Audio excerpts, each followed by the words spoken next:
I don't look like them. And so what does it feel like to be me with girls that I'm starting to get attracted to because I'm now kind of entering into puberty?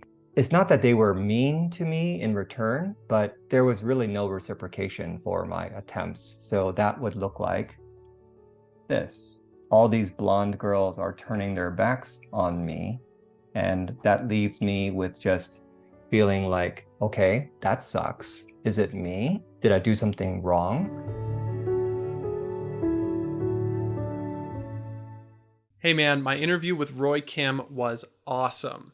Roy is a former pastor who has been working as a certified sex addiction therapist for many years, and he tells his own story of how his attachment to porn developed as he was growing up Korean American, internalizing racism and self hatred, and how that became a coping mechanism. Later on, after he got married and was a pastor, he also experienced betrayal when his wife cheated on him. So Roy shares vulnerably his own story of addiction and being betrayed as a husband. And Roy not only tells his story, he also brings it to life using Lego figures. Roy uses Lego figures in therapy. It's a type of work that he has pioneered, and it really makes it more emotionally powerful. So if you are only listening to the podcast, you may want to watch the video for this one. I think there's something everyone can resonate with here. We have all experienced rejection. We have all experienced self-hatred. And the kindness and acceptance that Roy brings to this conversation is beautiful. Enjoy the episode. Welcome to Husband Material. Today on the show, we have Roy Kim. Welcome. Thank you. Thank you so much for having me. I'm really glad you're here. You have such an amazing story. What do people need to know about you and how you got into this whole thing? Well, I born and raised in California, Northern California, actually. But then my adult life, I've been in Southern California, where I came down to study at seminary to become a pastor. This was back in '98. And I did become a pastor, first a youth pastor at a Korean American church down in SoCal. And then I became the pastor for a young adults English speaking congregation at another Korean church down in SoCal. So overall, I pastored for close to 10 years. I popularly say to people that the more that I pastored, the less I wanted to pastor. And it's not because like the pastorate is some sort of bad thing. It's just it didn't match me. I think there were certain expectations that I had going in that didn't come to reality for me. And so I had to do kind of experience the dark night of the soul sort of season. And I eventually landed upon counseling as the direction that felt like was a good match for me and the way that God gifted me. And so I've been a full-time counselor since 2010. And I primarily specialize in sexual addictions and betrayal trauma. So I'm a certified sex addiction therapist as well as a licensed marriage and family therapist in California. Roy, growing up Asian American in a predominantly white context has shaped you, and it's part of what contributed to what later became an addiction. What was it like growing up with your sense of self? You know, I grew up in the 70s and 80s as a kid, right? And the landscape of our communities looked much different than it does in the 2020s. I grew up in a small city in Northern California near like halfway between San Jose and San Francisco, named Redwood City. These days, it's a suburban town with a lot of people working in tech. So a lot of folks from India, China, Korea. The neighborhoods are filled with people who are just primarily just brain assets for the tech industries in San Francisco and Palo Alto. But when I was growing up, it was Caucasians in their late 50s, mid 60s. We would have Fourth of July parades. You know, growing up in neighborhoods where it was predominantly Caucasian, you know, that was normal for me. And yet I always felt a little bit of otherness because no one looked like me, you know. So that experience definitely spilled over into my grade school experiences. And so I will switch my camera angle And I'm going to show you kind of a demonstration with my Lego figures about what that experience was like for me in particular. Yeah, so if you guys are watching on YouTube, then you're able to see this, but we'll describe it for you if you're just listening. So here is me. It's kind of in my likeness, right? This is maybe the adult version of me standing up. And so if I sit him down, this looks like the kid version of me. Growing up in or going to school in a school setting where it was predominantly Caucasian, I was filled with, I'm going to represent them as blonde people, blonde girls. Okay. So this is what it's like. And as you can see immediately that I don't look like them. And so what does it feel like to be me with girls that I'm starting to get attracted to because I'm now kind of entering into puberty, and you kind of craft your sexual preferences maybe from TV viewing. And so all the actors and actresses are Caucasian as well. No one really looks like me on TV or in the movies. And so you start to uh, feel attraction for the people who are available around you. And so if I show through the Lego figures, maybe my attempt to talk to them or flirt with them or whatever, and this is now me pointing myself towards these females, it's not that they were mean to me in return, but there was really no reciprocation for my attempts. So that would look like this. All these blonde girls are turning their backs on me, and that leaves me with just feeling like, okay, well, that sucks. Is it me? Did I do something wrong?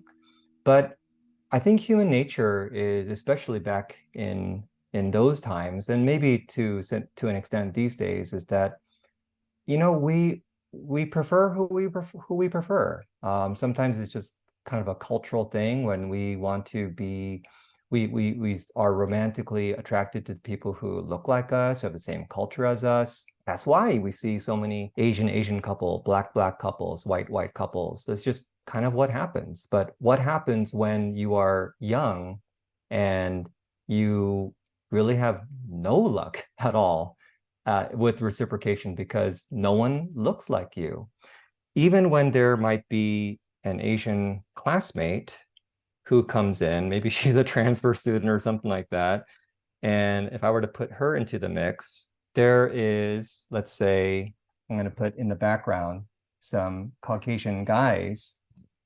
Well, what happens is the blonde girls are attracted to the Caucasian guys.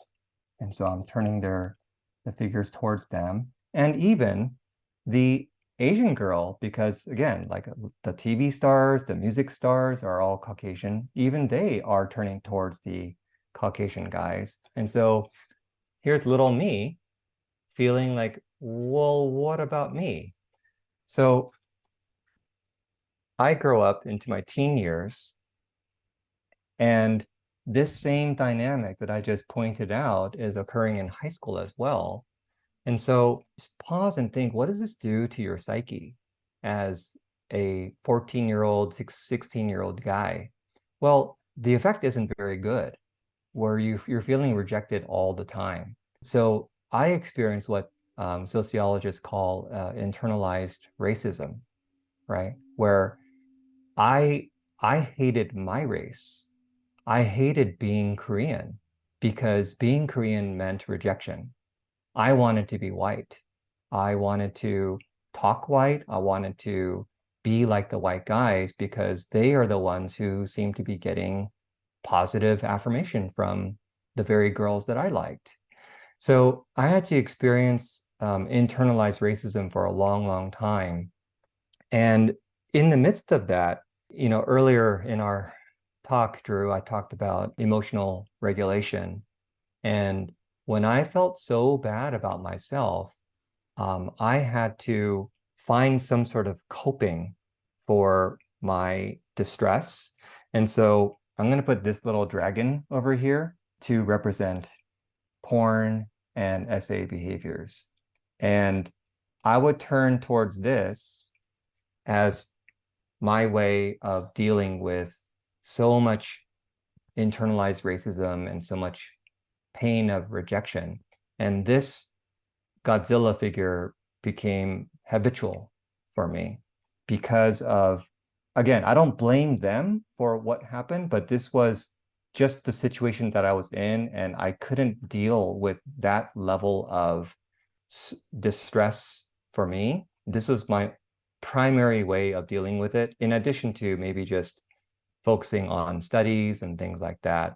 Even focusing on studies was loaded. It wasn't for its own sake. It was basically like um, uh, I need to make something of myself because I'm nothing to them. So I hope that this demonstration shows a little bit what I went through, because it's a very real thing, growing up, even in California, where it's like these days it's like 14% Asian, but back in the day it was maybe like 2% Asian.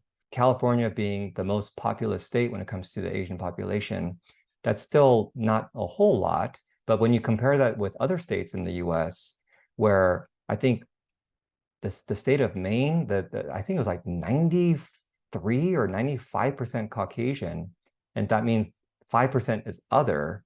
And like, I wonder if there are Asian people living in Maine who can resonate with what I'm talking, because that's what it felt like for me.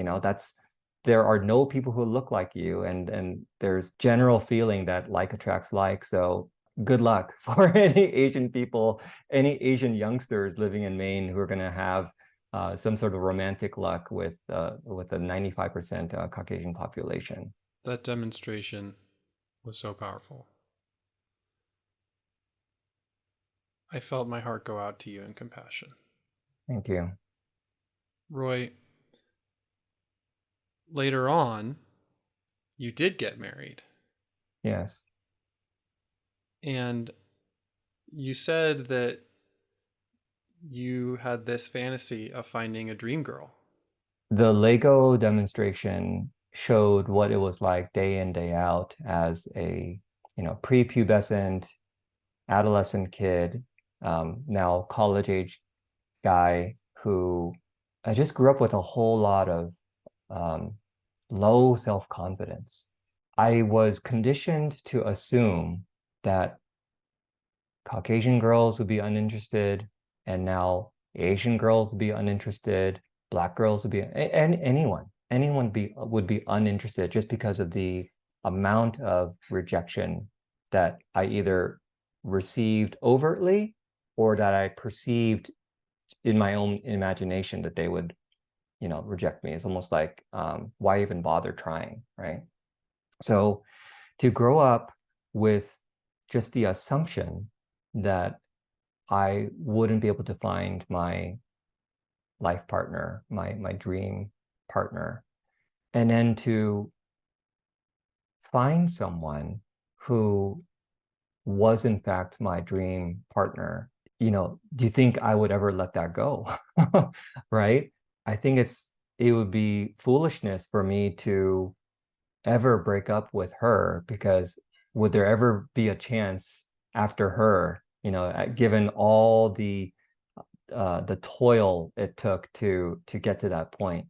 So that's where I had such a scarcity mentality. And I don't know whether I really treated the dating process in a very healthy way. I feel like I overlooked some real opportunities to grow with her in a emotional way, in a good relational practices that I missed out on. And I think it was very bottom line for me. Like, it's almost like I had to, I had to convince her to not run away from me. And I had to do whatever I can to make her happy so that she would not abandon me. But then when we were married, and I think truly we were happily married for the first several years. But when she went into kind of an emotional spiral, and then she pulled away from me, and then that was the beginning of her affair. I started realizing that all my nightmares from when I was younger, all my fears were now becoming true, you know. Here is the other shoe dropping for me. And it's an important part of my story because I think that I'm not the only person, male or female, who kind of goes through life with certain narratives in your head, about how you view yourself, your value in life, whether it's your value to people around you or your value to God. So when you kind of step into life with this feeling of I'm less than and not a whole lot of people would like me, well, when bad things happen in life, and they will happen, not because you're bad, but just because bad things happen, then it kind of magnifies that narrative in your head that you suck. And I wouldn't be surprised if a lot of people who already have a history of sexual addiction would now find themselves kind of exploding in sexual addictive behavior because now it's like, oh man, the shoe has dropped like I feared it would, and I truly do suck. And now the only way for me to find any comfort in life is to find it through fantasy, and find it through these tried and true comfort ways that make you feel good in a moment, but make you feel really awful immediately afterwards. So that's what happened to me. And it took me a while to heal, not just from the sobriety aspect of things, but it took me a while to heal the heart aspect, which is to not think of myself as someone who just sucks and who deserves all these bad things in life, but to really think about myself as a son of God who God loves, and that there are truly people in this life who love me, not because I offer anything to them, but just because I am who I am, and because I feel the same way about them. And I think that's an essential part of any person's healing process, is not just the sobriety part, but to really work on your sense of yourself. And so, yeah, my ex-wife and her dream girlness, um, it taught me some really painful lessons, about my own way of operating in the world. But I'm so glad that I was able to kind of reframe that whole thing so that I can navigate the second half of my life in a much different way. Yeah. That's so amazing. Roy, you depicted the development of your attachment to porn so powerfully Yeah. using Lego figures. Could you also depict your healing journey? Yes. Yes. Drew, I want to introduce you to my favorite Lego figure. This is the Jesus figure. Yes. I'll give you a before and after. So yes, there was this whole image, and I felt like, I think as many Christians do, we kind of feel like I need to clean up my act before I could ever turn towards him. So that means perfect sobriety, just perfect behavior, because you carry so much shame, and really trying to kind of be presentable to God.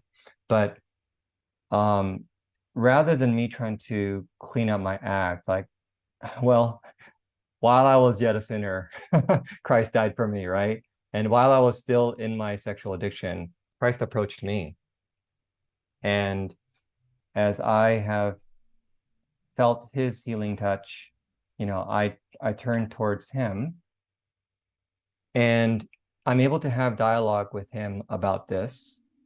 I'm able to, even though I don't think it's possible to completely eliminate, I should be careful in saying this, sexual addiction or eliminate sexual temptation, but there's kind of like this, we'll never truly be rid of all the pitfalls, that come with original sin, and that includes sexual temptation and just the how difficult it is to refrain from any of these things. But as we are on a kind of a progressive upwards arc, the way I see that is, Christ is walking with us, and, kind of going towards sanctification, more and more sanctification. And, this is getting a bit more distant from me.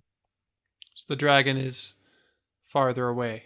The dragon is farther away, but still kind of in the corner of my eye, which means that temptation is always lurking, and so I need to be careful. I need to have certain structures in place, like a wall, like accountability folks, like him, this guy, this new figure that's coming in, and a new way of looking at women. They are not objects for my unbridled pleasure.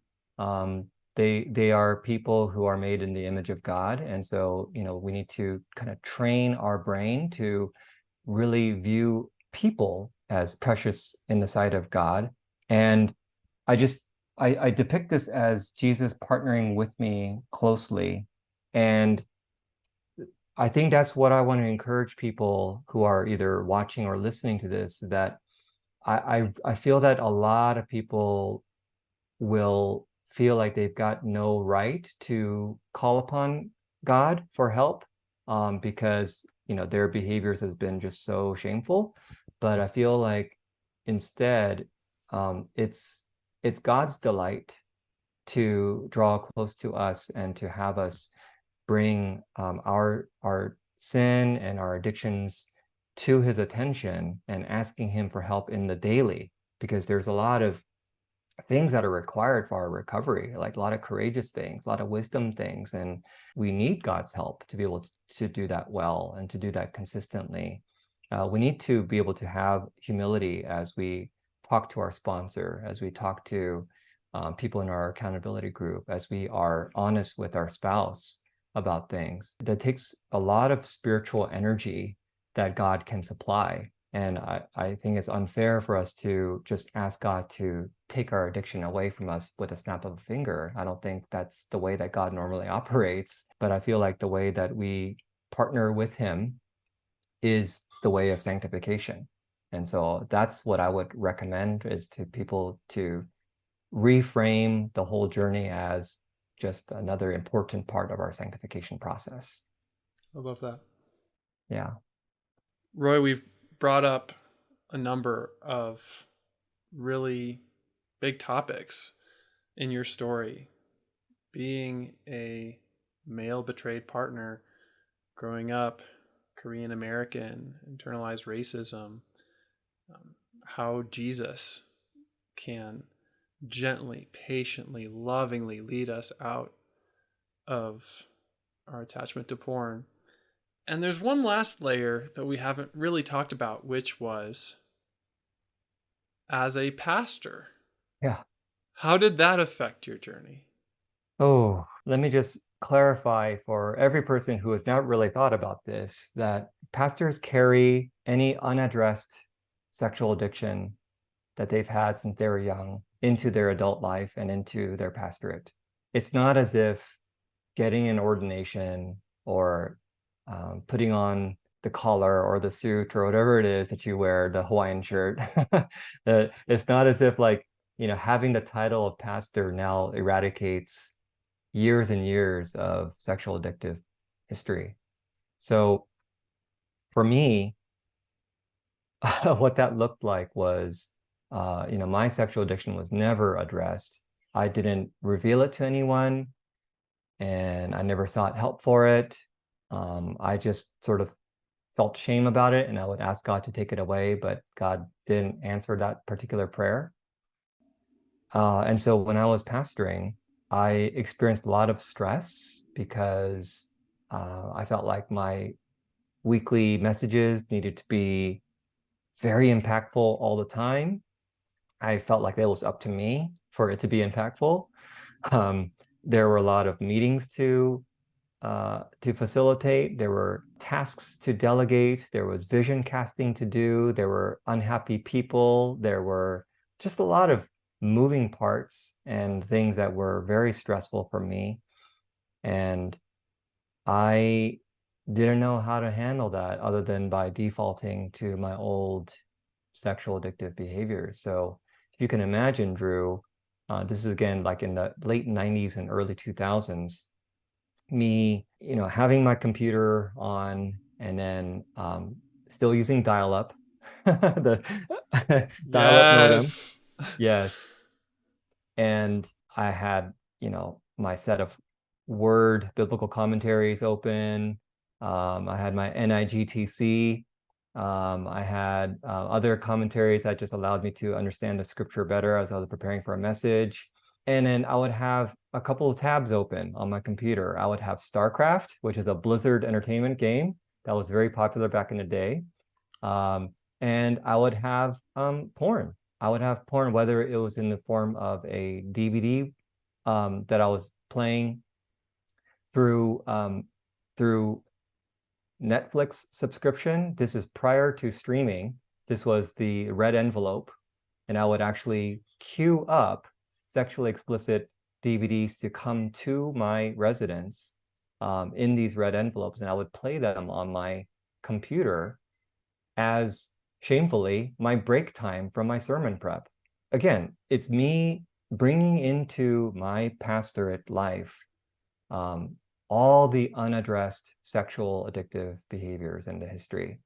30 minutes of sermon prep, take a break, play some StarCraft for 15, 20 minutes, take a break, watch porn for 20 minutes, take a break from that, go back to the sermon prep. It's everything, being able to have some sort of a way to not even think about what I just did and go back straight back into sermon prep as if nothing happened. Like that was just, the brain is an amazing thing that God created to be able to handle that kind of compartmentalizing, but that's what it's capable of doing. So if there are any listeners right now who are pastors who understand what it's like to now have high-speed internet, to have all these other ways to view sexually explicit material, and you are feeling the pressures of ministry, of people being displeased with you, of wanting to have the perfect sermon, to have the great responses from the congregation.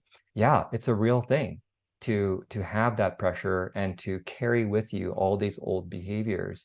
And the only way, in my mind, to really deal with that is to, whether it's joining the community at husband material, whether it's finding like-minded people who understand you, who won't judge you, who you can be in accountability with and say, I've got to address this, whether it's joining a 12 steps group, whether it's finding a sponsor, whether it's some way of being in a safe community where people can know what you're doing and you know what they're doing, and you're both in that journey of trying to make that less and less of an issue over time. I don't see any other way, because the alternative is to keep on doing what we're doing, and we're just kind of pulling the wool over our congregation's eyes, saying, I'm this holy person, when in fact, we're hooked on Pornhub. It's never too late to reconsider, how much health you can experience for the rest of your life, but it does require some work to do that. And this is coming out of your own story of your own addiction and your own betrayal as a partner. How did that happen for you? To try to make it as succinct as possible, while I was pastoring, it was that second stint as a young adults pastor that I discovered that my then wife was unfaithful, and she had been having an affair with a person in our congregation. So it's basically someone that I was their pastor. And it was the worst imaginable season that a person could go through, because there was betrayal on so many levels. It was the person that I loved. It was a person that I was shepherding. There were people that I expected to be there to support me during that time that didn't support me in the church. So a very difficult and dark time for me, as I try to cope with my historical ways of coping. And so what I mean by that is I had been, introduced to porn and, sexually explicit material since I was maybe fourth, fifth grade. And, when I entered into maybe my adolescent years, I use those behaviors as my emotional regulating coping mechanisms, if you will. And that carried over, into my adult life as well. And so I think as I was pastoring, I I still did some of those behaviors, and then I would kind of shame myself and then say, yeah, I'm never going to do this again. And that binge purge cycle would just keep emerging for me. But then when I discovered the affair and when I realized that the reconciliation process was really not going to happen, I really dove into the deep end, and my sexual addiction history really caught up to me, and things escalated badly for me. And I started doing things that I would never have imagined that I would be doing. It was both shameful for myself, but also kind of dissociative for me. It almost felt like a big middle finger to God, because I was so angry at him for allowing all this stuff to happen to me. And so it's like, hey, I've been trying to be moral for your sake, God. I've been trying to be an example to my congregation, and this is how you repay me, sort of thing.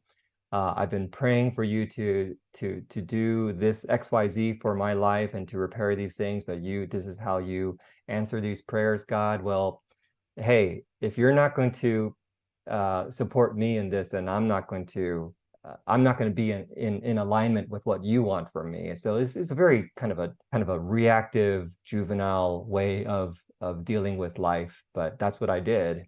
And yeah, sure enough, my SA behaviors became so overblown. And thankfully, God has been patient with me and merciful to me and faithful to himself. And he gently and steadily brought me back to his loving care. And so I'm glad for that. But it was been a really horrible process of pain and shame and darkness and just grossness. That's the clinical way of saying, of explaining what I went through. That grossness, that level of darkness is something that we don't often hear from men Yeah. who have been cheated on. It seems like there are not enough resources and there are not enough voices talking about what that's like. For anybody who's experienced something similar, how would you like to respond to that person? I would first like to say, um, it does feel like there's an imbalance as far as stories are concerned. So if the listener feels that imbalance, then I really validate that. I have theories as to why there is such an imbalance, but if I'm trying to take a look at it as objectively as possible, men who cheat on their female spouse, typically that female spouse, not all of them are just single people. Like many of those female spouses also have a male spouse, like they are married as well. And so those male spouses who are cheated on, like, where are their stories? Why aren't we hearing about them? I think the numbers will probably show that there are just almost as many men who are cheated on as women are cheated on, unless all the women that men are cheating with are all single people. But I don't think that's the case. For whatever reason, the stories are not being shared, and I feel like there needs to be a lot of attention given to the married men who are being cheated against. If I can be one of those voices, I'm happy to do it, especially now that I've experienced some healing since that all happened for me. And I also want to say that pain is a universal experience for human beings. And so maybe there are some men out there who don't like to express pain because it maybe signifies weakness or something like that.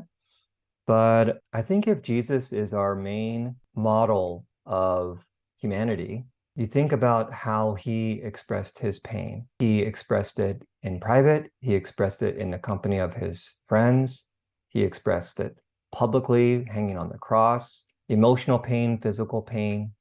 And I feel like if we're going to really model our lives after Christ, then we should free ourselves to be able to, express our emotions, not just the good ones, but, really painful, dark, sad, fearful ones as well. And I've been practicing doing that. I think I've gotten better at that. I think I can still have more growth in that area. But I would encourage other male listeners who have been betrayed to find safe people to practice that kind of emotional expression with, because we don't get good at something by just wishing it were true. We get good at something by actually doing reps, like almost at the gym. So yeah, not that I'm some sort of gym rat, but so I've heard, right? Well, that's it. Learning any skill takes practice. And especially when it comes to something so vulnerable as sharing our pain, even small steps are big steps. Yeah. It took me a while, Drew, to admit to both myself and to God and to my fellow, brothers and sisters, that my identity was wrapped up in being married to a dream girl. It's almost like elevating my status by proxy. Mm. So if I could find out one girl who I was head over heels about, and then she could be head over heels about me, then I kind of was deceived into thinking that my life was now complete. And so as long as that marriage can stay intact and it can thrive, then my identity was golden, right? And I didn't realize until much later, after all the dust settled, I realized, holy cow, like I really did depend upon her and the marriage to be my saving grace. That's what caused me so much spiraling, is that I couldn't handle, like, just, the pain of betrayal in itself is awful. That could put someone to a tailspin for months, if not years. But now the loss of my identity, and my security, my emotional salvation, my social salvation, me losing that made the betrayal so much worse and so much harder to recover from. And that, being able to realize that and to be able to express that to people was very embarrassing for me, because I'm like, come on, I'm a Christian. My identity should be in Christ, right? I know what the right Sunday school answers are. But honestly, for me to recognize that, practically speaking, I did put my identity into these other things other than God. It was painful to say, but it was also clarifying for me to say. And that's important. I think if we're going to grow and heal from anything, we need to be putting all of our cards onto the table and saying, oh wow, like this is what I've really been thinking. This is what I've been this is how I've been operating all along. And that's when it becomes a prime opportunity for us to invite God into that and say, God, like, show me what to do with this, you know? And that's where his grace comes in and says, I know you've been operating like this, and I've been waiting for this moment for you to be open for me to, like, just speak tenderly to you. Mm-hmm. And he was tender with me. And I've, with a bit clarified vision, can really work on not allowing things other than God to be my salvation, but rather like allowing the Lord to be my salvation, and these other things in my life to be wonderful blessings that I celebrate, and I can grieve when they're gone. But at the same time, like, those aren't my identity anymore. I'm not saying that I'm doing that perfectly all the time, but I'm just saying that that's what I'm conscious of now, as opposed to back then I was not even conscious of that. It sounds like being radically honest opened you up to receive more grace and healing than you imagined. Well said. Yeah, that's right. It's so difficult to be honest about the pain, about the hurt, especially when we have also caused pain and hurt.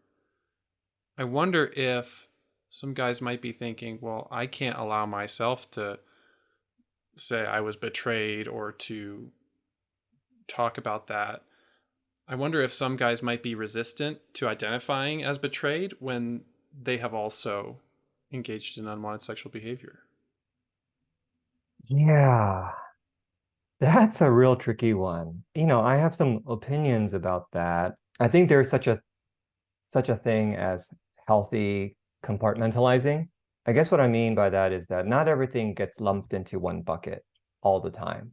It's not a one of those zero-sum game kind of things where if I have betrayed another person or if I've hurt another person, then I have no rights to express my pains or my needs. I don't think it works like that. I feel like there is space to be able to say, I have truly caused harm to another person for which I need to make attempts to amend. And when it comes to being hurt by other people, I think it's good for us to be able to acknowledge that and to keep expressing our needs for those wounds to be addressed and healed. I think maybe where the wisdom comes is who we're asking that pain to be addressed. Like, for example, if I betrayed my partner and then I say, yeah, but you hurt me too, that sort of thing. And so you should tend to my needs. Well, we're asking someone who is devastated and traumatized by our behavior, who, maybe metaphorically is lying on the concrete bleeding because of our damage to them. And we're saying, hey, get up and tend to me because you hurt me too. Like, physically speaking, like, who would do that? You'd be kind of sociopathic, right, to do that. But as we tend to the person that we hurt, there can be kind of this weird alternate universe where we're also addressing our own pains, but we're trying to get another person who can see that hurt and validate that and have them minister to us in a way that's helpful, while we tend to the person that we hurt too. So might be a bit convoluted explanation of what I'm trying to say, but I think that there's room for both to be happening at the same time. Yes, especially with outside supports. Yes, for outside supports, I think that's most effective way that I can think of. Yes.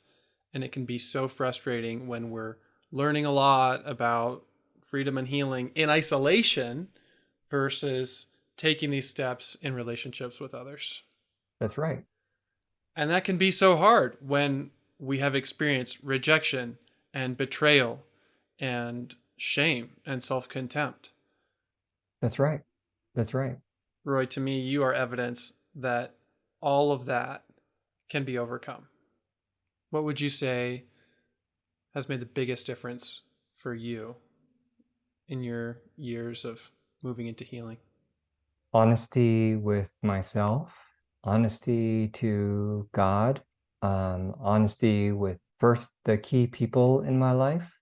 And then after realizing that they accept me and that they are there for me, I can now be honest with the public.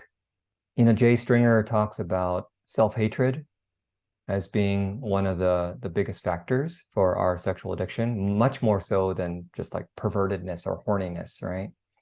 And I really agree with that statement. When we hate ourselves because we feel we are less than, and we kind of assume that other people hate us too, like, of course, that's going to drive us towards isolation and secrecy and just keeping our mouth closed. But when we can be honest with ourselves and we can be honest with other people and we experience that kind of unconditional love from people, which doesn't mean that they are leaving us off the hook. Like they want to be there to support our growth and us in return to them. And when we can do that together, it makes all the difference because now the self-hatred melts away and we can actually embrace ourselves as a work in progress, as someone that God loves and that people love. And even when we kind of mess up, right, that we get back onto the horse and we keep trying, that turns into a healthy kind of self-love, not a vanity, but it's like loving your neighbor as yourself means you got to love yourself too. Yeah. So, I think when we can be kind to ourselves, there's less fuel for us to numb ourselves from all that pain, because now we're able to kind of output care and compassion toward other people, because we've experienced having care and compassion towards ourselves. So I think it starts with that kind of honesty, and then it kind of spreads from there into compassion, both to the self and to other people. Amen. Roy, what is your favorite thing about freedom from porn? Do you know how much energy one invests into keeping something a secret?